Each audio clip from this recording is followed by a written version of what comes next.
La Toile Scout, elle vient à l'origine de discussions sur des forums, des mailing lists à l'époque, on parle de 2000. Quelques jours après le nouvel an 2001, est venue l'initiative de créer un site au service de tous les scouts, entre plusieurs chefs scouts. Nous avons fondé une association pour mieux nous organiser.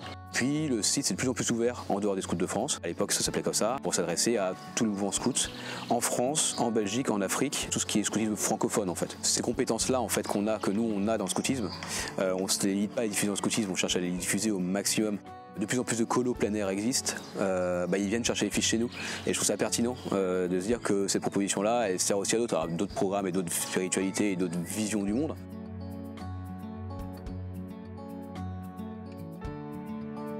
Le scoutisme, et pour moi en particulier derrière, c'est apprendre à vivre ensemble, quelle que soit son origine, quelles que soient ses opinions et ce genre de choses. Et du coup, s'installer ensemble, faire communauté ensemble, dans un endroit perdu au fin fond de la Pampa, sans réseau, quoi que ce soit, sans tous ces trucs-là, ça fait pas mal sens sur ce vivre ensemble. On voit aussi dans notre époque l'enjeu du vivre ensemble.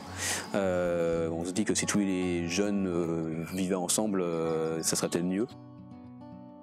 On construit la maison ensemble, on vit dans notre maison ensemble, après on plie la maison ensemble et on laisse le terrain propre comme si on n'était pas passé. Il y a un enjeu aujourd'hui à se dire que juste camper dans la nature, ça ne décide pas des grandes compétences, des grands trucs. Et pour autant on vit des activités très fortes avec des souvenirs impérissables. On se dit que c'est quand même pas mal.